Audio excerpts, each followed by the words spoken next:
Everyone, my name is Kyle Yang, Director of AV Engine Dev Team from Fortinet Canada. Today I'm going to talk about some APT attacks happened on the South Korea. And there are 80 slides in this presentation. 80, yes. So please bear with me until we get the fun part, right? So here is the agenda. So we start from the March 20th attack from last year, and then go through based on the characteristics. We found the Operation Troy, one mission, and install Eagle XP. Those 4 operations we might have heard of, right? But the last 2, Flame and Flame 2. Anyone heard of it, except for, the Flame from Kaspersky? Anyone? Great. So let's get started from the Viper attack. So here is the impact, huge impact.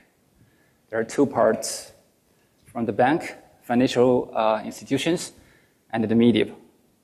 You can see that 5,000 employee computers, 57 branches, 6 DB servers. The impact is huge.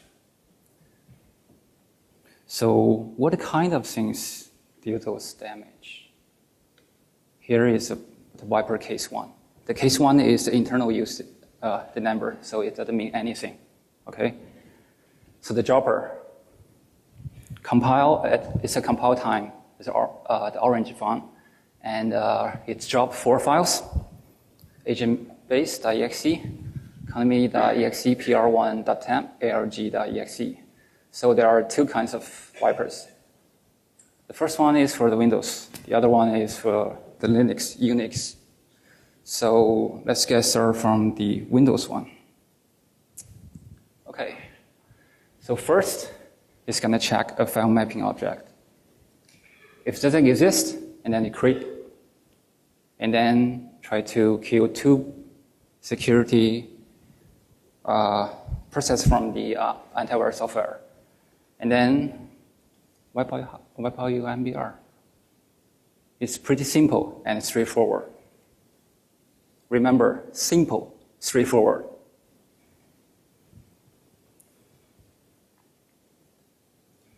Here's the other operation system Vipers, 4 different kinds.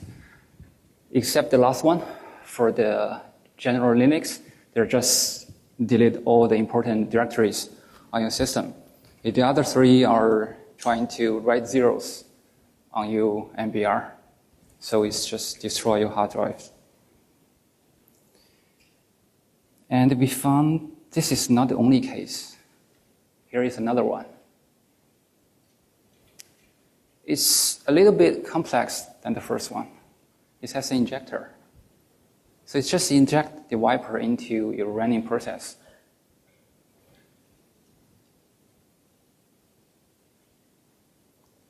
This one is different. It has a time bomb. It's preset to March 20th, 3 p.m. And the next is a file mapping object. And the result. Still simple and straightforward.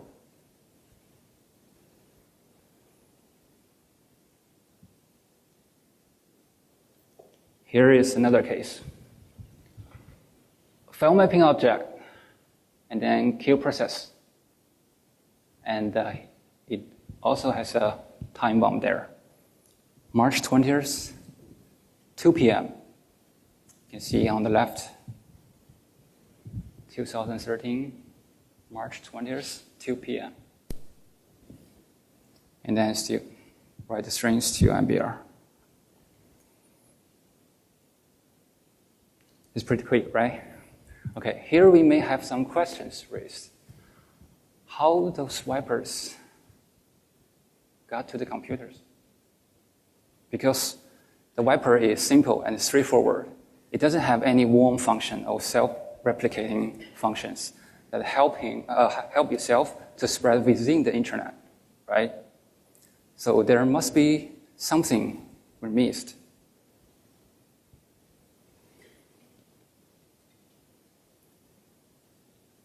Here. Until I found this, it all makes sense. It's a Viper spreader. So the dropper compiled a day before the attack. And it dropped two files, two zip files, update.zip and vms1014.zip. The VMS init.ini file is actually the variable security management system configuration file. It's an update configuration file. The other one, other download.exe file, is actually the Viper case 3. Exactly match.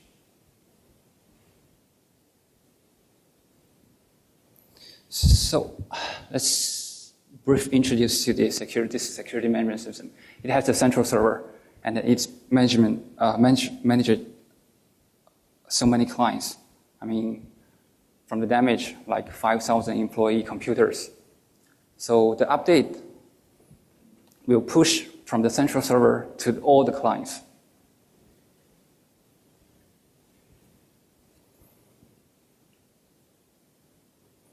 Here is the content of this configuration file. There are some important values there. The first is the file version. It's easy to understand this file version. And the real file name. This file is actually zipped in the archive, which is vms1001.zip. So that executable file is zipped in this file. Down file size means the zip file size. Okay? And the update date. The file directories means when the client received the update zip file, it will extract the update file into this directory. It's actually stored the actual directory in the registry entries.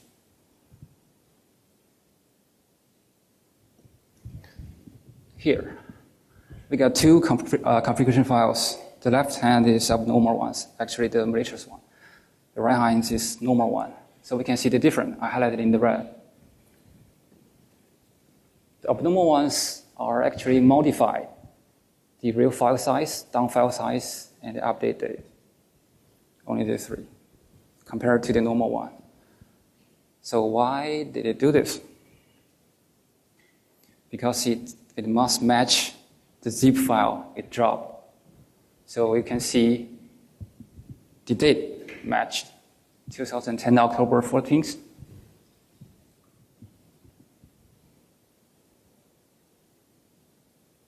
And the file size, two file size. Real file size and down file size indicate into the file attributes is the compressed file size and the decompressed file size. So basically, so it's a theory. Basically, it will try to replace those two files exist on your central server. And then when the update happens, they'll push these two into all the clients. So let's see how it do it here. First step, keep bunch of process belongs to the security management systems.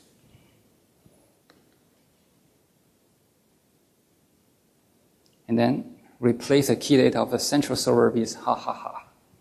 So this key value is actually store the URL the central server get update from. So it's replaced with these strings. That means disable the central server to get update from the remote website. So if the central server can get update, that means all the clients can get update. All right? And then delete two files exist on this management system, security management system. Update.zip and vms1014.zip. Exactly the two files dropped by the dropper. And then drop the files into specific directory. Again, to specific directory. But the binary reversing engineering is just told me a theory, right? we don't really know whether it really works. So I did a test. I built up the central server and then install a client, and then running the malicious file on the central server side, and then launch the update from the client side. You can see that the update is still going on the background. And this configuration file, you can see it's already being replaced. It's pushed from the central server to the client. See, OTH down.exe is actually a Viper.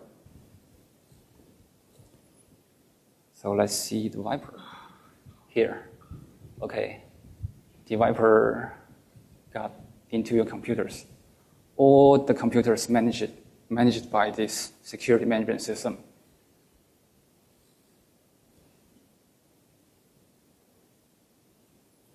And here is actually a normal executable file used by this security management system.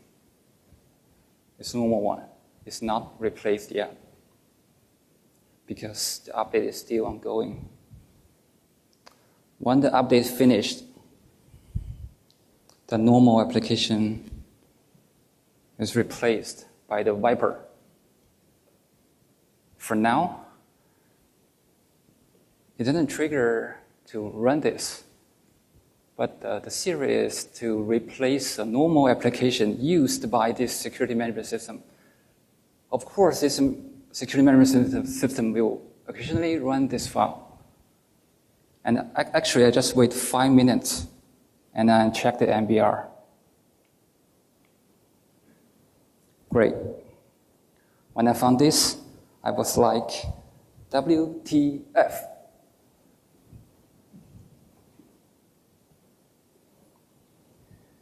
So, if you think this is the only Viper spreader, you're wrong.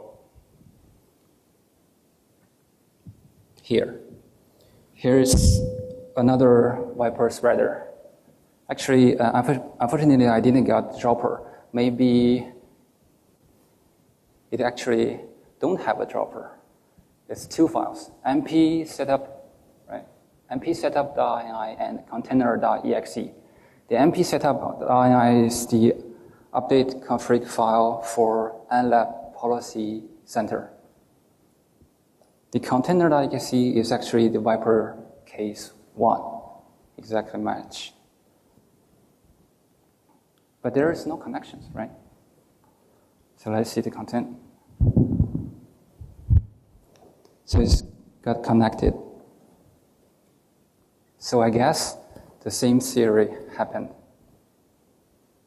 But I didn't test it because I didn't have the dropper.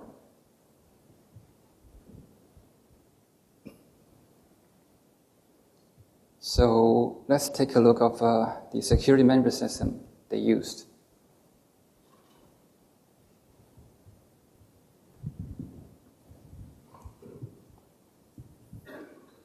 It starts to make sense, right? So what do we learn from this? For the security management system, we should protect our own process. A kill process, it won't happen, right? And implement at least a little bit strong verification during your update. Sorry. So for the companies or organizations, it seems we shouldn't stick on a single security management system because it's a weak point. This actually shows us how they turn off shields into their spears, right?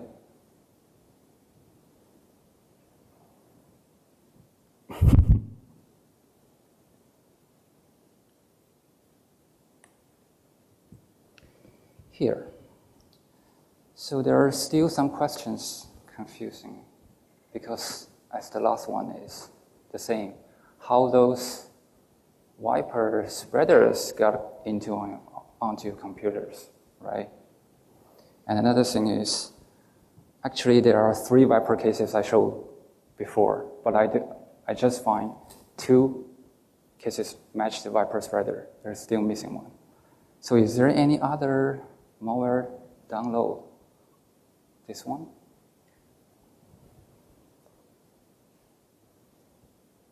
And the Viper spreader is actually drop the files into specific directory.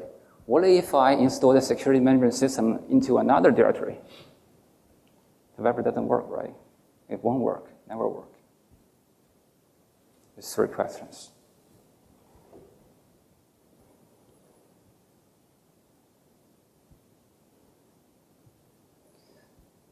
So before we trying to find more related samples, firstly, we need to see the characteristics in those Vipers and the Viper spreaders, right? The common parts, no packer. It may have UPX, but nowadays, who treat UPX as a packer? Second, file mapping object. Third, time bound. 3 important things. And operation choice. No packer. Similar file mapping object, time bound. It uses HTTP protocol. There is no IRC. HTTP protocol. Share similar payload because there are not only one choice case. So, for example, there are 6 cases that are share similar payload and have PDB file path. That's the choice name came from.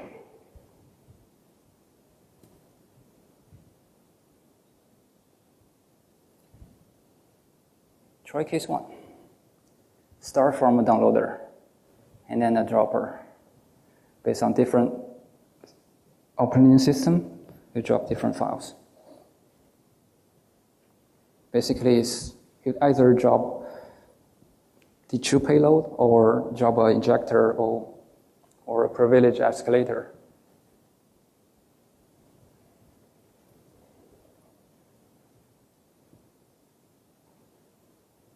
Here's another one.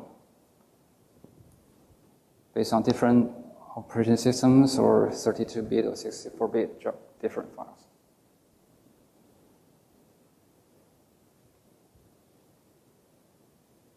So when you check the compile date, it's 1 month before, at least 1 month before the attack. So let's see the payload. File mapping object. And then query the 3 registry entries to calculate the ID using the HTTP request. There also string is encrypted, so I just showed the decrypted one. Time bomb. I think it's nothing to explain here.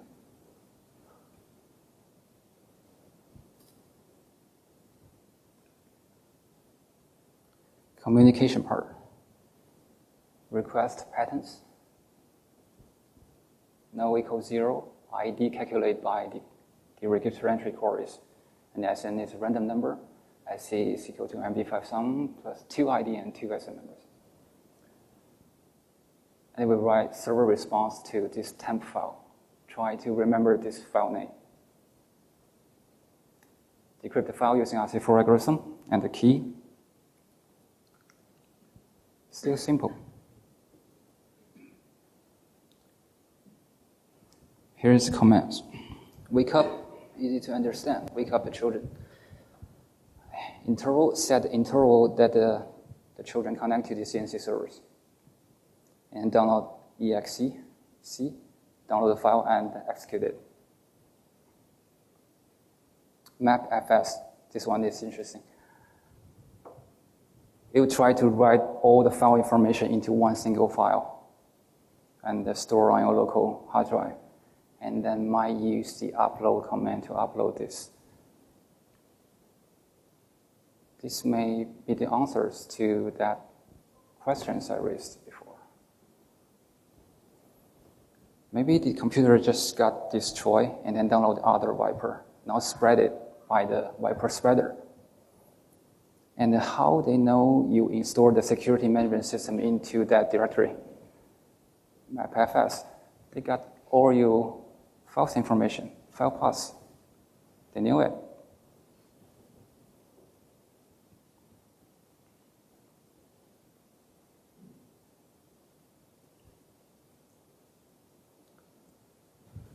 And the last part is a PDB file path.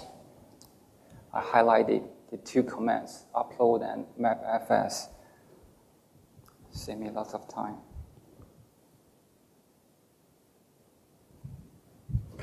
Here, characteristics, file mapping object, time bound. Sub4 is actually the string encryption algorithm.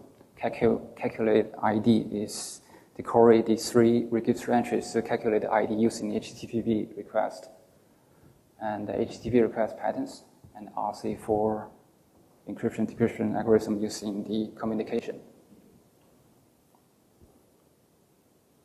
Here is an interesting case, Troy case 7. You may notice the compile date. It's actually after the Viper attack, 3 days after. Have we received any report that after the March 20th, there are other organizations or institutions got their hard drive destroyed?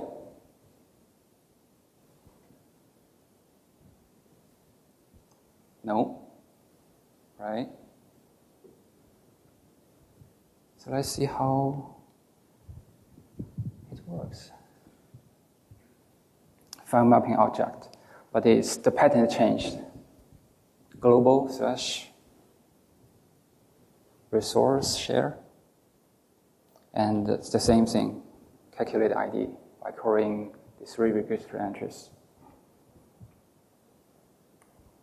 Here is quite different with other Troy cases. The HTTP request pattern is different, and the server responds to another file, the creating file using RSA. Using UDP protocol to get URL list, another list, and use HTTP protocol to get more files. And then, YPO, MBR, and BBRB is 0. There's no strings, 0. And the compile date is 3 days after the attack, March 20th.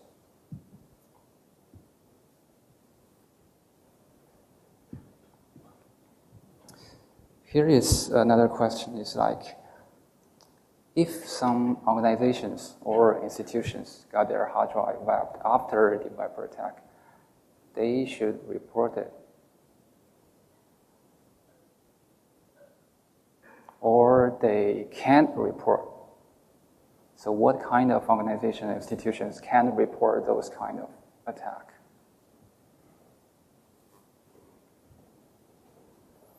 I'll share my opinions at the end of the presentation for this question. Here, Troy case 7 payload characteristics. File mapping object. The string encryption is using XOR with the first byte. Calculate the ID, the same with other Troy cases, HTTP protocol and UDP protocol, and using RSA key 1. You can remember key 1. It's just like a tag, key 1. So, is that all? Operation mission, share similar things. No packer, similar file mapping object, time bound. HTTP protocol and IRC channel. The last line is the PDB file, a part of the PDB file path, where the name came from. Here's mission case. Yeah, the Jopper nlab update kit. So you can see the compile date 2002. Interesting. Do we still remember the Viper spreader for the Y-Robot security management system? They modify the compile date to match the update file. So here is the same.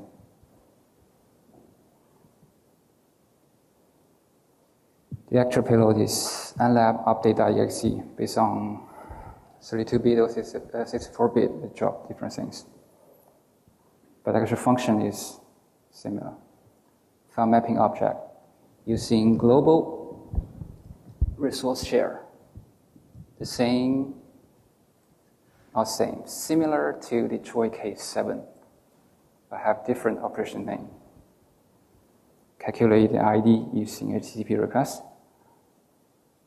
Communication, similar. It's just image equal to 1, and write server response to a random temp file. Decrypting file using modified base 64 and RSA. The protocol is HTTP and IRC channel. The commands, except the HTTP commands, there are IRC functions there, so they can change the nickname, they can join IRC. Oh, actually, the command is using integer from 1000. And the function is similar to the Detroit case mapfs, upload, download, report.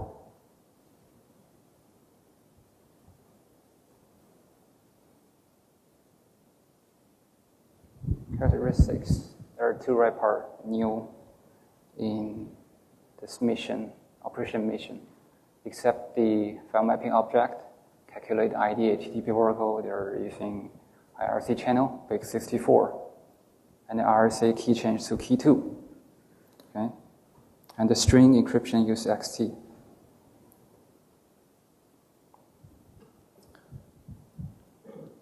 It's still not the end. Operation 1 mission, similar is the mission. No packer, similar file mapping object, time bomb, HTTP protocol, IRC channel, similar payload. It's a part of PDB file path. That's the name came from, and it has a version number, 2.1.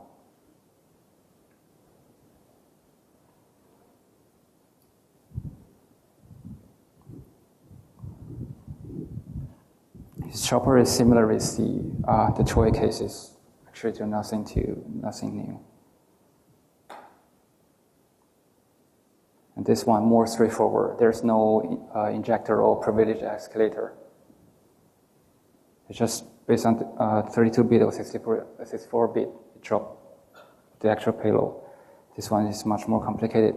Not only 32-bit or compare 32-bit or 64-bit, they also get the version number, specific version number.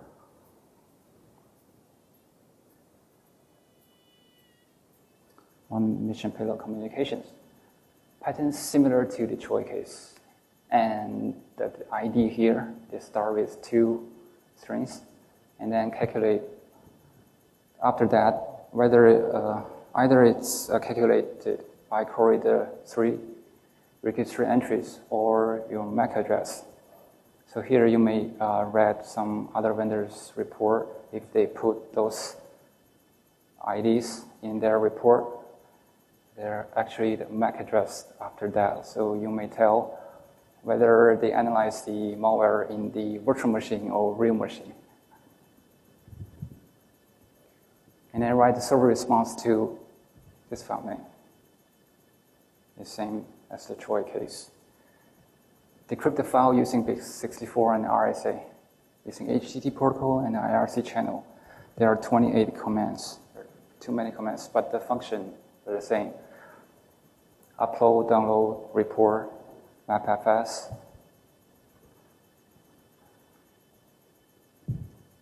Here, one mission payload characteristics. File mapping object. The new is the mapfs as a string. String is actually a zip password. Before they just collect the data and then send to the remote server without any compression or encryption. This time they compress it and then send it. And here is the new one, the base 64 and the RSA key 0. Try to remember this key 0 using in one mission. Here's another operation in star. Share similar things. This is the first time we found bsdel.pdb. This is important. Based on this, we can find more things. Version number 2.1. Same as one mission.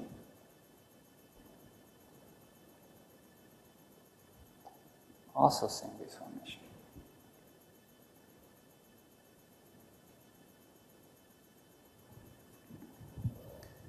And based on those characteristics, we find another operation equal XP. There has much more similarities. No packer, similar file mapping object, time bomb, HTTP protocol, and IRC channel. Version 2.0. So we can clearly see it's a development path since it has a version number 2.1, 2.0, 2.0, 2.1, 2.1. Here, similar to the N star, to the one mission. Characteristics almost the same. So here, the Troy case is actually not happened on 2013. The prototype is actually on 2009, the core payload. And it connected all the operations equal XP 2010 and start 2011. Sorry. Mission 2013, one mission 2012. Here. I just, when I get those, I just can't believe it's the end because it's from 2013 all the way back to 2011, 2010. I just can't believe it's the end. So before we trying to find more samples, we still need to find the characteristics all those operations have. File mapping object, string encryption, calculate the ID using HTTP request, HTTP request patterns. The patterns may change, but HTTP protocol, base64, RSA encryption, IRC channel, mapfs, and then a zip password.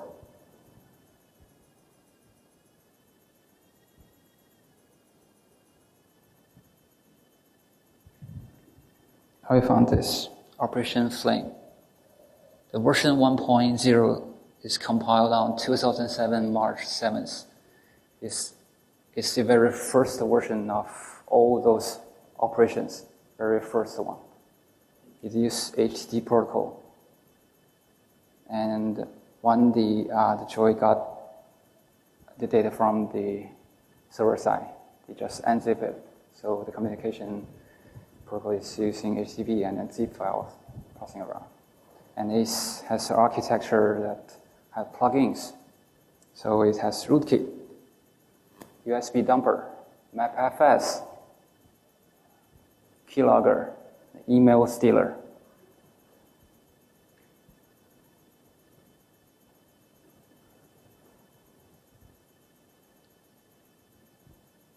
And Operation Flame 2.0, version from 1.1 to 5.6 during the year 2008. It's actually start from pure IRC channel. There's no HTTP protocol in it, pure IRC. And then at the late development, they shift from IRC to a combination of HTTP protocol and IRC channel. It's also reflect that in the other operations, HTTP or IRC channel. And the interesting strings, Army class, Navy Logicom, MND job. Still remember the RSA key 0 using in the other operations, right? The strings is interesting. It's actually told us their targets.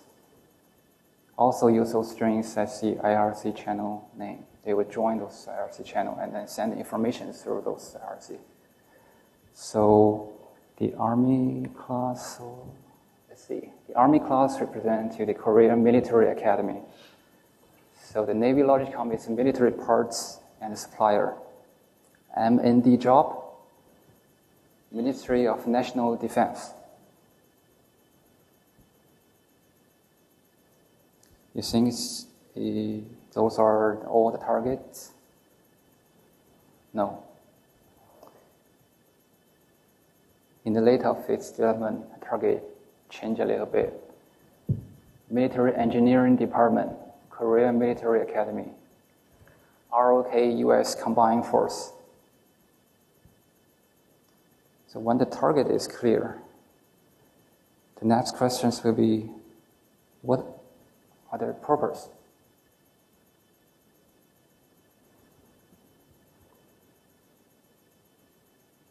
Steal sensitive documents, disable your system. How they steal your sensitive documents? Because the Operation Flame or Operation Flame 2.0 has ability to upload the files. Similar to the Troy case, you still remember that MapFS it will write all your file information into one single file and then send to the CNC server side. It would just try to search things, search some sensitive documents, and then trying to specifically put their paths there and then upload the file from your computer to the remote side. You can't hide anything from the MapFS.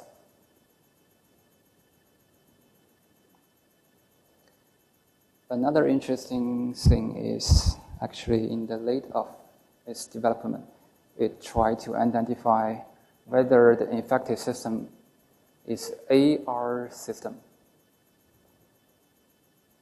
So here, what is an AR system? It's an action required system.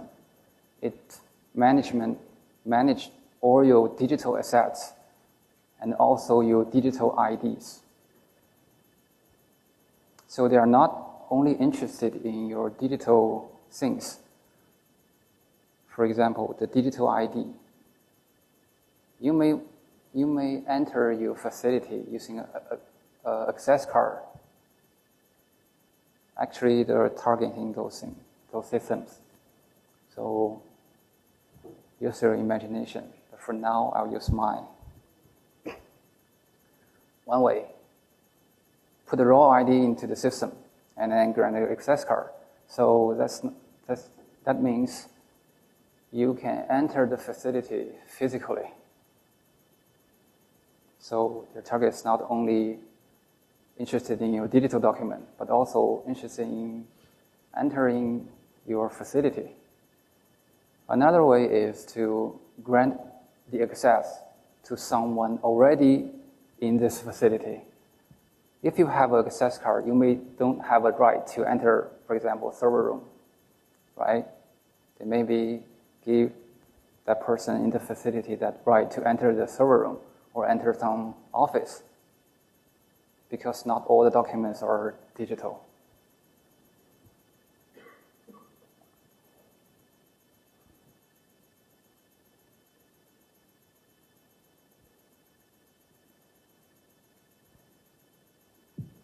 Here, I found so many PDB file paths through all the core payload BS style. So we can first see the red part. It's all written in Korea and then translate into English. It's the right part. Backdoor, work, plan. And when we see the green part, 14, 15, 17, 18, it's a long way development path. And the yellow part, it might be the computer name or the real person's name or nickname.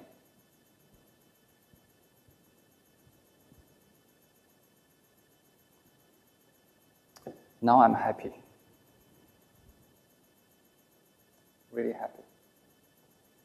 Here is the dev path of all the core functions, core payload, bis.dll. It started from 2007 along to 2013. And we found interesting things like in 2008, there are a branch there, and then one branch to continue to develop the Flame 1, and another branch to Flame 2. And then they suddenly decided to merge the two branches into one, and then 2009.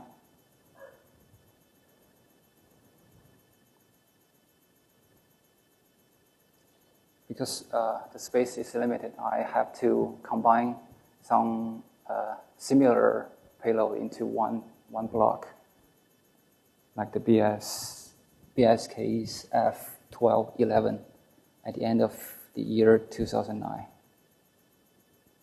And here I highlight the operation name. There are one for each year. Flame 1, Flame 2, Troy case. Then Eagle XP and Star, one mission, and a 2013 Troy case.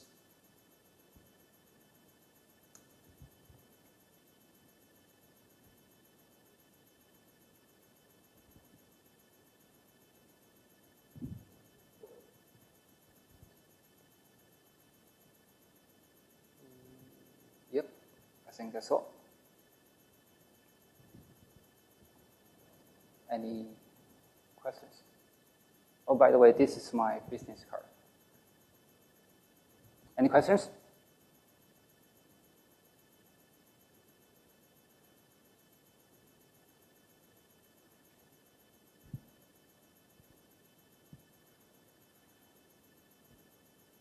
No?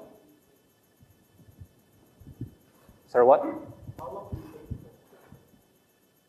The whole investigation, how long it took? Because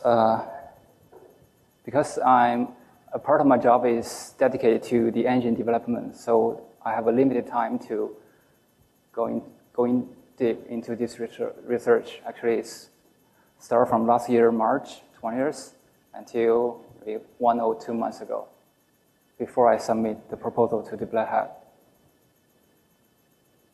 It's a long way, and then because the reason I going so deep because I also I ask myself so many questions, so I can continue to find something interesting, and then share with you guys.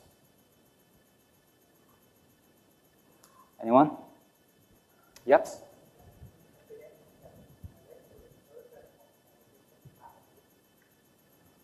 Actually, you may read of other vendors report, say the hack teams or anonymous team behind this, but I wouldn't say anything about who's behind this because I don't have solid evidence to show who's behind this. Because it's a paradox, right? You just like it's like ask anonymous who you are.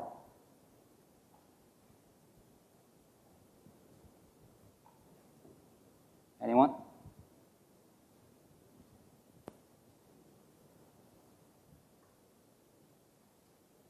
No one? Okay, thank you guys.